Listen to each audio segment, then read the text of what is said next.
अब साईं बाबा का नाम लेकर हम श्री कृष्ण के नामकरण संस्कार की कथा और कुछ दूसरी लीलाओं का वर्णन करेंगे।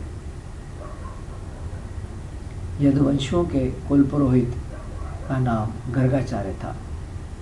एक दिन वो गोकुल आए और नंद बाबा के कहने पर चुपके से छिपकर उन्होंने श्री कृष्ण का नाम किया। अब प्रश्न ये उठेगा कि उन्होंने छिपकर नामकरण क्यों किया।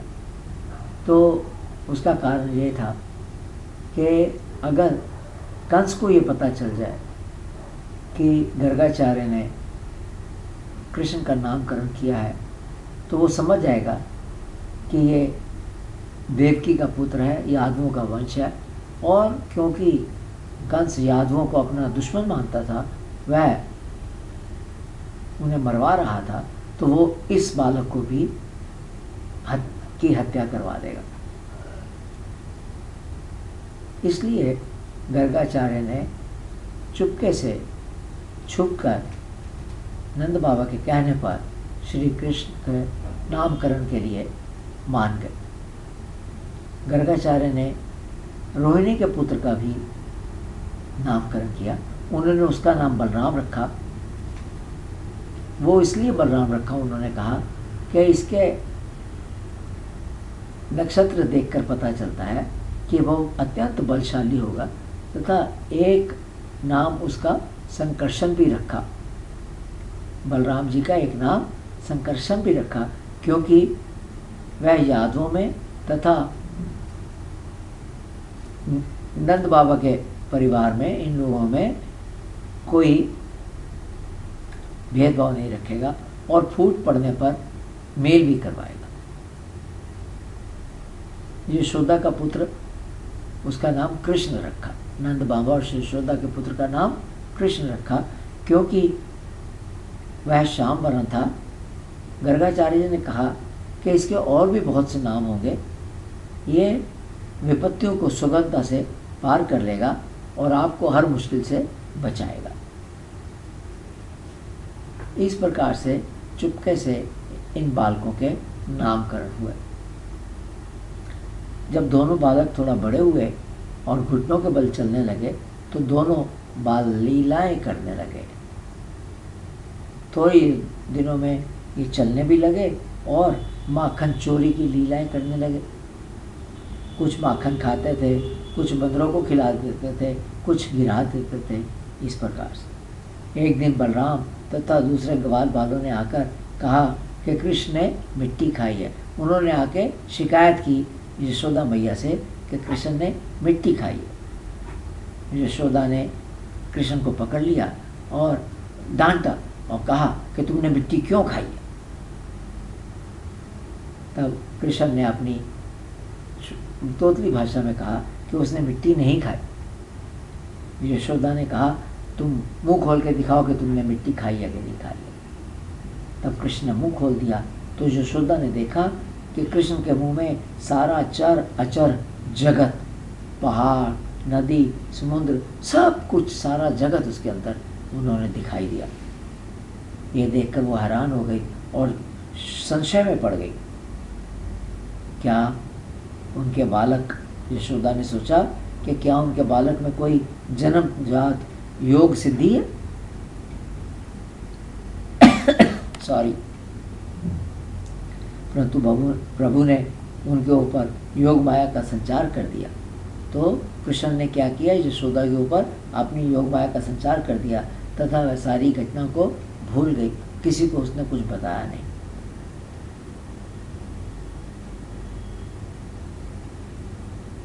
अब यहाँ पर एक प्रश्न जो आएगा, जो परीक्षित जी भी पूछते हैं कि यशोदा और नंद बाबा ने ऐसे क्या कर्म कर रखे थे कि भगवान उनके घर में आए। भगवान हर किसी के घर में नहीं आते। तो प्रश्न ये है कि ऐसा क्या था कि जिस वजह से यशोदा और नंद बाबा के घर में ही भगवान है। तब सुखदेव जी परीक्षित को बताते हैं कि पूर्व जन्म में जो नंद बाबा थे वो एक वसु थे। उनका नाम द्रोण था और उनकी पत्नी का नाम धरा था। ब्रह्मा जी की उन्होंने बहुत तपस्या की, और जब हम वरदान मांगा, ब्रह्मा जी से क्या तपस्या करके वरदान मांगा कि जब हम पृथ्वी पर जन्म ले तब कृष्ण भगवान में हमारी अनन्य भक्ति हो, और भगवान ब्रह्मा जी ने यह उनको यह वरदान दिया। इस कारण से जो था कृष्ण भगवान यशोदा और नंद बाबा के घर में, तो उनके पिछले जन्मों की कर्मों की तपस्या का फल था कि कृष्ण भगवान उनके घर में आए। अब यहाँ पर एक दूसरी बाल लीला है श्री कृष्ण की, ये है यमला अर्जुन का उद्धार। कैसे उन्होंने यमला अर्जुन का उद्धार किया। एक दिन यशोदा जी दही मथ रही थी। बाल कृष्ण दूध पीने के लिए माँ के पास आए। माँ दूध उन्हें स्तनपान कराने लगी, दूध पिलाने लगी। उधर आग पर रखा हुआ दूध का बर्तन था, उसमें उबाल आ गया। माँ ने कृष्ण को वहीं पर छोड़ दिया, नीचे लिटा दिया, और दूध उबाले आने वाले दूध का पतीला उतारने के लिए चली गई। ये देखकर कृष्ण को बहुत क्रोध आ गया कि माँ मुझे छोड़कर क्यों गई। उन्होंने गुस्से में आकर एक दही का मटका वहाँ पर रखा था, उसको फोड़ दिया, और फिर वो दूसरे कमरे में चले गए और उल्टे ऊखर पर खड़े होकर, एक ऊखर जो उल्टा पड़ा था उसके ऊपर खड़े होकर माखन खाने लगे, और तथा बंदरों को भी वो लुटाने लगे। जब यशोदा दूध उतार कर वापस आई तो देखा कि मटकी, दही की मटकी टूटी पड़ी, दही बिखरा हुआ है तथा कृष्ण नदारद है। दूसरे कमरे में जाकर देखा तो वहाँ पर वो शरारत कर रहे थे और बंदरों को मक्खन खिला रहे थे, खुद भी मक्खन खा रहे थे और मक्खन को गिरा रहे थे। माँ उसे पकड़ने के लिए दौड़ी, कृष्ण आगे आगे भागा, माँ पीछे पीछे भागी। इस प्रकार से दोनों भागने लगे। माँ ने तब जोर से दौड़कर कृष्ण को पकड़ लिया और सोचा कि इसे सज़ा मिलनी चाहिए और इसे रस्सी से बांध देना चाहिए। तब उसने रस्सी ढूंढी और उस रस्सी के साथ कृष्ण को बांधने लगी तो उसने देखा कि रस्सी 2 उंगल छोटी पड़ गई है। वो दूसरी रस्सी लेकर आई, वो उन्होंने पहली रस्सी के साथ बांधकर कृष्ण को बांधने लगी तो उन्होंने देखा कि वो भी छोटी पड़ गई है। घर की सब रस्सियाँ उन्होंने इस प्रकार लाकर जोड़ दी, पर सभी रस्सियाँ छोटी पड़ी और कृष्ण को वो बांध नहीं पा रही थी। उधर आई हुई गोपियाँ भी परेशान हो गई। जब कृष्ण ने देखा कि सब माँ बहुत सख्त परेशान हो गई और थक गई है, और तो वो माँ के बंधन में बंध गए। इस प्रकार हम देखते हैं कि भगवान के वश में तो सारा जगत है, परंतु इस तरह से बंधकर उन्होंने ये दिखला दिया कि वह प्रेमी भक्तों के वश में है। जो भी प्रेमी भक्त है उसके वश में भगवान है। माँ उसे बांधकर घर के काम में लग गई। अब उनके आंगन में 2 अर्जुन के वृक्ष थे। श्री कृष्ण के आंगन में 2 अर्जुन के वृक्ष थे। कृष्ण ने सोचा कि अब मेरे को इन वृक्षों को भी मुक्ति देनी चाहिए। ये वृक्ष पहले एक कुबेर के पुत्र नलकूबर और मणिग्रीव थे। वे बहुत ही घमंडे हो गए और इधर उधर उद्यम मचाने लगे, तंग करने लगे। एक दिन उन्होंने बहुत शराब पी, बहुत औरतों के साथ जल में वो क्रीड़ा करने लगे। तो शराब पीकर औरतों के साथ वो क्रीड़ा कर रहे थे, तभी नारद जी उधर से गुजरे। जो वस्त्रहीन औरतें थी उन्हें तो बहुत लज्जा आई और उन्होंने दौड़कर कपड़े पहन लिए, परंतु यक्षों ने कपड़े नहीं पहने। इन दोनों भाइयों ने कपड़े नहीं पहने, नलकूबर ने और मणिग्रीव ने कपड़े नहीं पहने और वहीं पर वैसे ही लेटे रहे। यह देखकर नारद जी को बहुत बुरा लगा। तब नारद जी ने उन्हें श्राप दिया और बोले कि धन का नाश, धन का नशा सबसे ज़्यादा नष्ट करने वाला। जितना धन होगा उतना ही नशा होगा और उतना ही वो मनुष्य को बर्बाद करता है, क्योंकि इस नशे के साथ स्त्री भी आ जाती है, जुआ भी आ जाता है और मदिरा या शराब भी आ जाती है। ऐसे लोग अपने शरीर को अजर अमन पार बैठते हैं कि हमारा शरीर तो अजर है, अमर है, इसका कुछ नहीं हो सकता, तथा अपने जैसे शरीर वाले पशुओं की भी हत्या करते हैं। वह भूल जाते हैं कि ये शरीर तो राख की ढेरी है, प्रकृति से पैदा होता है और उसी में समा जाता है। ऐसी स्थिति में इसे अमर मानकर दूसरों को कष्ट देना बुद्धिमानी नहीं है।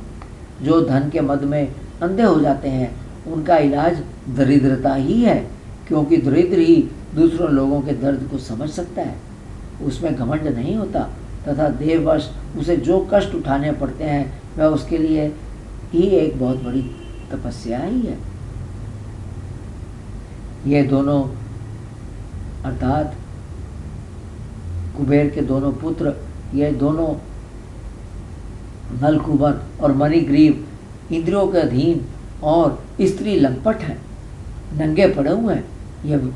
ये नारद जी सोचने लगे ये वृक्ष योनि के योग्य हैं, परंतु वृक्ष योनि में भी मेरी कृपा से इनकी प्रभु की याद बनी रहेगी तथा 100 साल बीतने पर भगवान के चरणों से छुटकारा मिलेगा और फिर ये अपने लोक को चले जाएंगे। बालकृष्ण जिसको माँ ने उखल से बांध रखा था अपनों को घसीटते हुए आए और दोनों के वृक्षों के बीच से निकलकर जाने लगे तो उखल टेढ़ा होकर अटक गया। जब उसे खींचा तो पेड़ उखड़ गए, दोनों पेड़ उखड़ गए। उसमें से 2 सिद्ध पुरुष निकले। श्री कृष्ण के चरणों पर सिर रखकर उन्होंने प्रणाम किया, उनकी स्तुति की। तब श्री कृष्ण ने कहा कि नारद जी ने तुम्हारा ऐश्वर्य नष्ट करके तुम्हारे ऊपर कृपा ही की है, अब तुम अपने घर जाओ, तुम्हें संसार चक्र से छुड़ाने वाली भक्ति भाव अब प्राप्ति हो गई। पेड़ों की आवाज़ गिरने से सब नंद तथा दूसरे गोप, सब दूसरे लोग सब हैरान होकर उस तरफ भागे और जाकर देखा कि 2 पेड़ गिरे पड़े हैं। जो बालक वहाँ खेल रहे थे उन्होंने कहा कि ये कन्हैया का काम है, ये कृष्ण ने किया है और हमने इसमें से 2 पुरुष निकलते हुए देखे हैं।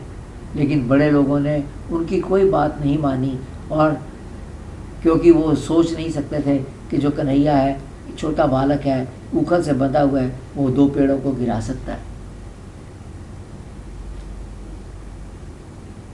वो इस बात से बहुत खुश थे कि बालक, नन्हा बालक कृष्ण कान्हा पेड़ों के नीचे दबा नहीं। तब वो उसको उठाकर अपनी गोद में उठाकर ले गए और भगवान का धन्यवाद करने लगे कि इसको चोट नहीं आई। और यहाँ पर एक अंतिम छोटी सी कथा है कि एक दिन जब कन्हैया छोटे थे, एक फल बेचने वाली आई, तो नन्हा बालक कन्हैया फल लेने के लिए अपने छोटे से हाथ में अनाज लेकर बाहर आया कि अनाज ले लो और फल मुझे दे दो। रास्ते में सारा अनाज बिखर गया, छोटी मोटी से अनाज बिखर गया। फल वाली ने जब देखा तो वो बहुत प्रसन्न हुई और उसने कन्हैया का हाथ फल से भर दिया। इधर वो फल देकर गई, उधर भगवान ने उसकी टोकरी को रत्नों से भर दिया। तो भगवान के ऊपर, भगवान को हम कुछ दे नहीं सकते, लेकिन अगर अपने मन को प्रभु को अर्पण करें, उससे प्रेम करें, तो प्रभु की हमारे ऊपर असीम कृपा होती है, फिर हमें किसी चीज़ की कमी नहीं रहती। तो ये यहाँ पर समाप्त करते हैं, इसको आगे बढ़ाएंगे। सुनने के लिए धन्यवाद।